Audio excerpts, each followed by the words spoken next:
ఇప్పుడు రాత్రికి ఎన్ని బోట్లు వస్తాయో మళ్ళీ ఒకసారి రివ్యూ చేసుకుంటాం. వచ్చిన బోట్లన్నీ కూడా ఆపరేషన్లో పెట్టి మన దగ్గర ఉండే ఫుడ్ అంతా సప్లై చేస్తూ ఉంటే కొంతవరకు రిలీఫ్ వస్తుంది. వాటరు, కొంత ఫుడ్డు. చాలామంది కొంతమంది లోపల ఉన్నారు, వాళ్ళు కూడా పాపం పేషెంట్లు కానీ లేకుంటే బాధల్లో ఉన్నారు. కొంతమంది కుటుంబ సభ్యులు బయట ఉన్నారు.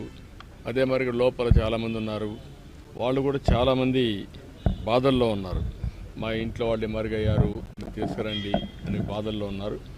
ప్రతి ఒక్కరిని తేవడానికే ప్రయత్నం చేస్తాం. అయితే కొంచెం టైం వెనక ముందు ఉంటుంది, అన్ని విధాల ప్రయత్నం చేస్తాం.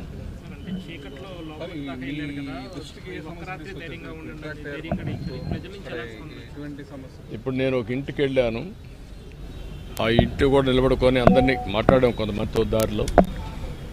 వాళ్ళంతా ఏంటంటే బాధల్లో ఉన్నారు. నేను వాళ్ళకు కొంత ఈ తీసుకుపోయినటువంటి ఫుడ్డు, అదే మరిగా ఈ బిస్కెట్స్ ఇవన్నీ అందజేసాం, వాటర్ అందజేసాం. చాలా హ్యాపీగా ఫీల్ అవుతున్నారు. కష్టంలో ఉన్నప్పుడు వాళ్ళ ముఖంలో ఆనందం, ఒక ధైర్యం వచ్చింది. అదే మరిగా ఒకరిద్దరు మేము రావాలి, ఎట్టైనా తీసుకెళ్ళండి అంటే వెనక్కిచ్చాం. అలాంటి ఒకటి రెండు చేయగలిగాం. అయితే ఏది ఏమైనా అందరికీ న్యాయం జరగాలి.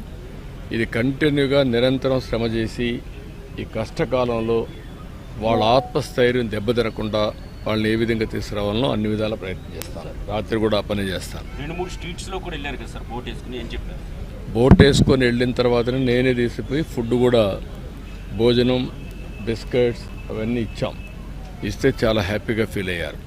మంచినీళ్ళు కూడా ఇచ్చాం. దాంతో కూడా వాళ్ళలో చాలా ఆనందం కనపడింది. ఇంకా రాత్రికి ఎంతవరకు వీలైతే అంతవరకు నీళ్లు పుష్ చేయాలి, ఎంతవరకు వీలైతే అంతవరకు ఫుడ్ కానీ ఇవ్వగలిగితే కొంత రిలీఫ్. అందరిలో అక్కడి నుంచి బయట రావాలని కోరుకుంది. కొంతమంది పేషెంట్లు ఉన్నారు, పిల్లలు ఉన్నారు, కొంతమంది యంగ్స్టర్స్లో కూడా కిడ్నీ పేషెంట్లు ఉన్నారు. చాలా అది విన్నప్పుడు ఒక్కొక్కరికి ఒక ప్యాథటిక్ స్టోరీ ఉంది. వాళ్ళందరినీ తీసుకురావాల్సిన బాధ్యత ఉంది. నేను చాలా సైక్లోన్స్ చూశాను, ఒక్కొక్కటి ఒక్కొక్క రకంగా ఉంటుంది. ఆ రోజు మీరు ఒకసారి చూస్తే హరికేన్ తుఫాన్లో పూర్తిగా చెట్లన్నీ పడిపోయి రోడ్డు అంతా కూడా బ్లాక్ అయిపోయింది. నీళ్లు లేకుండా ఉన్నాయి, కరెంట్ లేకుండా ఉన్నాయి. అవి ఇవ్వడానికి చాలా టైం పట్టింది. అదే సమయంలో హుదూద్ మీరు చూస్తే చెట్లు పడిపోయేసి చాలా బీభత్సం సృష్టించింది. నాకు 2-3 రోజులు పట్టింది నార్మల్సీ అంటే ఎంటర్ కావడానికి. అక్కడి నుంచి కంట్రోల్కి వచ్చింది. ఆ 2 ప్లేసుల కంటే ఈ ప్లేస్లో వాటర్ ఒకటి పెద్ద సమస్య. అంటే నాకు కూడా పోవడానికి మళ్ళీ ఇక్కడి నుంచి అక్కడికి వెళ్ళడం, బోట్లో ఎక్కడం, కొన్ని ఇండ్లే చూడడం, ఇవన్నీ చూసి మళ్ళీ ఇక్కడికి రావడం, మళ్ళీ వీళ్ళందరినీ అలర్ట్ చేయడం, ఇవన్నీ చేయాల్సి వస్తూ ఉంది. అంటే ఇది నిరంతరం ఏ విధంగా చేయాలి, ఎట్లా దీన్ని స్ట్రీమ్ లైన్ చేయాలి, ఎంత తొందరగా వీళ్ళని ఆదుకోగలుగుతామో అన్ని ప్రయత్నాలు చేస్తాం.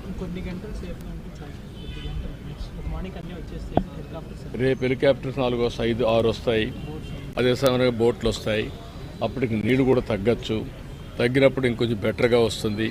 మా అడ్మినిస్ట్రేషన్ అంతా కూడా రేపు సెట్ అవుతుంది. ఫస్ట్ డే కాబట్టి బ్రీతింగ్ ప్రాబ్లమ్స్ మా వాళ్ళలో కూడా ఉన్నాయి, అవన్నీ సెట్ అవుతాయి. ఏదేమైనా సహాయం అనేది అవసరమైనప్పుడు, కష్టాల్లో ఉన్నప్పుడు చేసే సహాయం. అందుకే నేను ఎట్టి పరిస్థితుల్లో కూడా పుష్ చేయాలని చూస్తున్నా. లాస్ట్ మైల్ వరకు నా ప్రయత్నాలు అన్నీ చేస్తాను.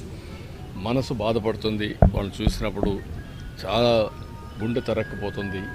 కానీ ఒకసారి ఆ లిమిటేషన్స్తో బాధపడుతున్నాం. ఏదేమైనా I will do my best.